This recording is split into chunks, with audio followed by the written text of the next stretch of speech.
వైఎస్ఆర్ కడప జిల్లా బద్వేల్ తెలుగుదేశం పార్టీ కార్యాలయంలో టీడీపీ విస్తృత సన్నాహక సమావేశం నిర్వహించారు. బద్వేల్ నియోజకవర్గ ఇన్ఛార్జ్ మంచూరి సూర్యనారాయణ రెడ్డి ఆధ్వర్యంలో జరిగిన ఈ సమావేశానికి టీడీపీ పరిశీలకులు దుగ్గం నాగేంద్ర, కడప జిల్లా టీడీపీ అధ్యక్షులు భూపేష్ రెడ్డి ముఖ్య అతిథులుగా హాజరయ్యారు. ఈ సందర్భంగా భూపేష్ రెడ్డి మాట్లాడుతూ తెలుగుదేశం పార్టీ ఇతర పార్టీలకు భిన్నమైనదని, పార్టీలో వ్యక్తి కంటే పార్టీ సిద్ధాంతాలు, పార్టీ ప్రయోజనాలే ముఖ్యమని అన్నారు. రాబోయే ఎన్నికల్లో ప్రతి ఒక్కరూ కలిసికట్టుగా పనిచేసి సమిష్టి విజయాన్ని సాధించాలని కార్యకర్తలకు పిలుపునిచ్చారు. పార్టీలో ఏవైనా భేదాభిప్రాయాలు, సమస్యలు ఉంటే వాటిని సానుకూలంగా పరిష్కరించుకోవాలని సూచించారు.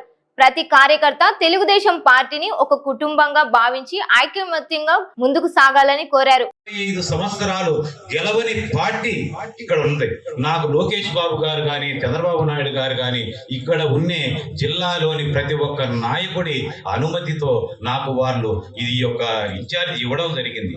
అంత అయింది, తొందరగా కూడా ఇవ్వలేదు. వాళ్ళు 1 సంవత్సరం పాటు ఏమిటా, ఎలా ఉంది, ఏం కథ అందరి యొక్క అభిప్రాయాలు తెలుసుకున్న తర్వాతనే నాకు ఇచ్చారు. ఇచ్చిన తర్వాత కూడా నాకు ఇచ్చిన బాధ్యతను నా శక్తి మేరకు నేను తప్పకుండా ప్రయత్నించేదానికి నా వంతు నేను కృషి చేస్తున్నాను. మీరందరూ కూడా కొన్ని భేషజాలు, కొన్ని ఒకరి మీద ఒకరు ఈర్ష్యలు కొంచెం చంపుకొని మనందరము ప్రయత్నం చేస్తే 100% మనము 40 సీట్లలో 40 సీట్లు గెలిచి తీరుతామని మీ అందరికీ కూడా సవినముగా తెలియజేసుకుంటున్నాను. అన్నా చూస్తా అంటే ప్రజల్లో మనకు 100% బలం ఉంది. అయితే మనము ఒకరికొకరు అందరము కలుపుకొని పోవాలి. మనందరము కలిసి ఉన్నప్పటికీ కూడా లాస్ట్ ఎలక్షన్ లో మనం దాదాపు 30,000 ఓట్ల మెజారిటీతో వాళ్ళతో తక్కువగా మనకు ఓటు రావడం జరిగింది. అయినా కూడా ఇప్పుడు కొంతమంది నేను మన పార్టీ వదిలిపోయిన, అంటే ముందు తెలుగుదేశం పార్టీ వీరారెడ్డి గారి టైంలో ఎంత బలంగా ఉన్నిందో ఆ నాయకులు కూడా తెలుసు. నేను కూడా ముందు నుంచి తెలుగుదేశం పార్టీలోనే ఉన్నాను కాబట్టి వారందరినీ కూడా నేను స్వాగతించాను. అందరినీ రమ్మని చెప్పాను. మీరు నా పక్కన ఉన్న ప్రతి సోదరికి కూడా చెప్పాను, అమ్మ అందరినీ కలుపుకోమోదాం, కలుపుకుంటేనే మనం సక్సెస్ అవుతాం. మనము గిన ఈ మున్సిపాలిటీ లోకల్ ఎలక్షన్ లో ఖచ్చితంగా మనం గెలిచి తీరితే మనకు లోకేష్ బాబు గారు కానీ, చంద్రబాబు నాయుడు గారి మనకు పూర్వభయం వచ్చేటట్లు కానీ, మీ అందరికీ కూడా డైరెక్టర్ల పదవులు కానీ, చైర్మన్ల పదవులు కానీ ఎవరు కూడా రాజకీయంగా ఎవరి అర్హత మేరకు వరకు తప్పకుండా ఇస్తాడు. మనం ఎన్నిసార్లు పోయినా మనం ఓడిపోయినందువలన మనకు ఇబ్బందులు ఉన్నాయి.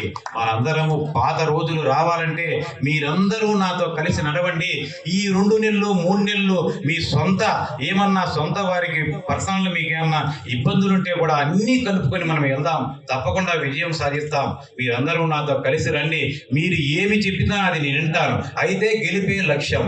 గెలిచే క్యాండిడేట్కే మనం టికెట్లు ఇస్తాం. తప్పకుండా గెలిస్తేనే మనకు విలువ ఉంటుంది. అందువలన మీరు అందరూ సహకరిస్తే మనకు పూర్వవయం తప్పకుండా వస్తుంది. అందుకే మనకు యువ నాయకులు మన జిల్లా అధ్యక్షుడు, తెలుగుదేశం పార్టీ అధ్యక్షుడు నాకు ఎన్నుండి సపోర్ట్ చేసేదానికి, పార్టీ అధిష్టాన నిర్ణయం ఏది చెప్పితే అది చేసేదానికి నేను సిద్ధంగా ఉన్నాను. ఇక్కడ మన జిల్లా అధ్యక్షులు ఉన్నారు, వారు ఏమి చెప్పితే అది నేను చేసుకోవడానికి సిద్ధంగా ఉన్నాను. అలాగే అబ్జర్వర్ గారు ఉన్నారు, వాళ్ళు చెప్తున్నారు. మనకు జిల్లా కోఆర్డినేటర్ గారు ఉన్నారు, ఆయన చెప్పిన ప్రతి సలహాలు నేను ఏమి చెప్పినా నేను ప్రతి ఒక్కటి హైకమాండ్ దృష్టికి తీసుకెళ్లే చేస్తున్నాను. మీరందరూ కూడా ఇంకా నేను ఇంతకన్నా నా గురించి, పార్టీ గురించి పెద్దలందరూ చెప్పారు. మీకు తెలుసు, ఎంతో మందిని ప్రెస్ మీట్లు పెట్టాము, ఫోన్లు చేసి 4 నెలల్లో ఏ విధంగా మన ముఖ్యమంత్రి వర్యులు నారా చంద్రబాబు నాయుడు గారు కానీ, లేకపోతే లోకేష్ బాబు గారు కానీ, ఈ కూటమి ప్రభుత్వం నరేంద్ర మోడీ గారి నేతృత్వంలో ఏ విధంగా ఈ రాష్ట్రం ముందుకెళ్తుందో మీ అందరికీ తెలుసు. వచ్చిన తెలుగుదేశం పార్టీ బాధ్యత తీసుకున్నాక 4వ ముఖ్యమంత్రి అయిన తర్వాత చంద్రబాబు నాయుడు గారు ఏ నిర్ణయం తీసుకున్నా కూడా అట్లా సంక్షేమం కానీ, అభివృద్ధి కానీ, లేకపోతే ఉపాధి ఉద్యోగ అవకాశాల విషయంలో పూర్తిగా ఒక సంకల్పంతో పనిచేస్తున్న ప్రభుత్వం ఇది. ఈరోజు సంక్షేమం చూస్తామా, 4,000, 6,000, 10,000, 15,000 పెన్షన్ తీసుకొని రావడం జరుగుతూ ఉంది. స్త్రీశక్తి పథకం కింద మహిళలకు ఉచితంగా బస్సు ప్రయాణం తీసుకొని రావడం జరిగింది. గ్యాసు 800 రూపాయలు సబ్సిడీ ఇవ్వడం జరుగుతూ ఉంది. తల్లికి వందనం, ఎంతమంది పిల్లలుంటే అంతమందికి పిల్లలకు ఈరోజు తల్లికి వందనం జరుగుతూ ఉంది. గత ప్రభుత్వానికి ఈ ప్రభుత్వానికి వ్యత్యాసం కూడా గమనించండి. గత ప్రభుత్వంలో అమ్మఒడి అని చెప్పి అరాకొరగా ఇవ్వడం జరిగింది.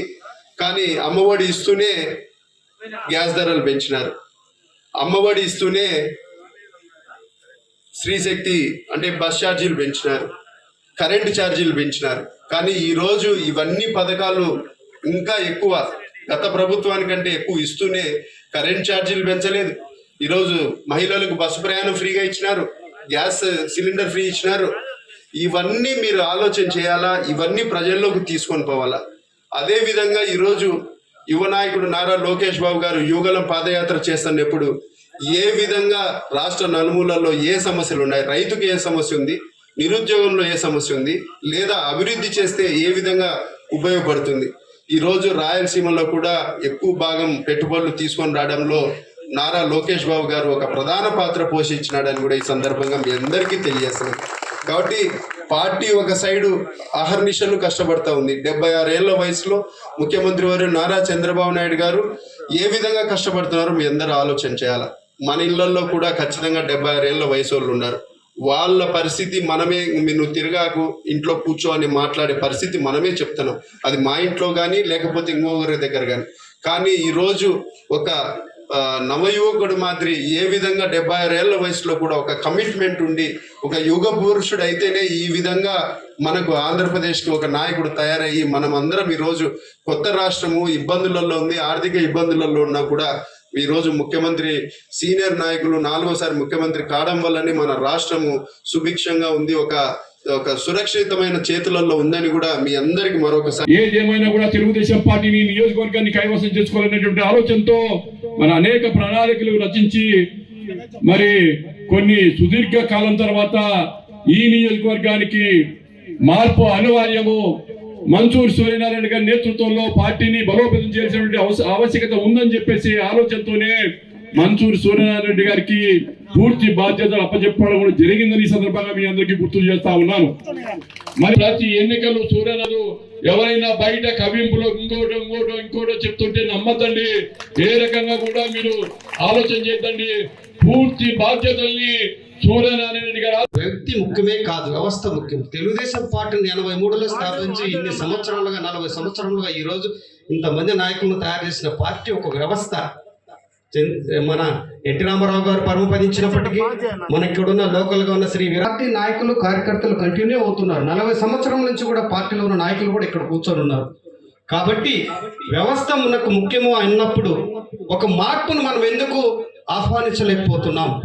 ఆహ్వానించాల్సిన పరిస్థితి మనకు ఉంది. ఆ క్రమశిక్షణ కూడా మనకు ఉండాలని కూడా ఈ సందర్భంగా మీకు నొక్కి చెప్తున్నాం. ఇప్పుడు మన తుగ్గల నాగేంద్రన్ గారు పరిశీలకుడు చెప్పినట్టుగా కవింపు చర్యలో, అబద్ధాలు, మాయమాటలు, ఒక రకంగా ఇంకా కూడా కొంతమంది నాయకులు కార్యకర్తలు ఆ విధంగా అపోహల్లో ఉంటే దయచేసి ఇక్కడున్న నాయకులు, మీ బంధువులు ఉండొచ్చు, మీ ఫ్రెండ్స్ ఉండొచ్చు, గతంలో మీరు పనిచేసిన నాయకత్వంలో ఉన్న వాళ్ళు ఉండొచ్చు, వాళ్ళందరూ కూడా చెప్పండి. ఇంకా రాని నాయకులు కూడా నేను ఒకటే రిక్వెస్ట్ చేసేదంటే, ఈ స్టేజ్ నుంచి నేను పిలుపుచ్చేది అంటే ఒక వాస్తవాన్ని అంగీకరించండి. ఒక నాయకత్వాన్ని మన మీద ఇచ్చినప్పుడు ఇన్ని రోజులుగా 20 సంవత్సరాలుగా మనం ఒక నాయకత్వాన్ని అంగీకరించాము, ఆ నాయకత్వం కింద పనిచేశాము. అలాగే కొత్త నాయకత్వాన్ని ఇచ్చినప్పుడు దాన్ని తీసుకోవాల్సిన బాధ్యత మన మీద ఉంది. అది అందరి మీద ఉంది. గత నాయకత్వం చేసిన వాళ్ళ మీద కూడా ఉంది ఈ బాధ్యత.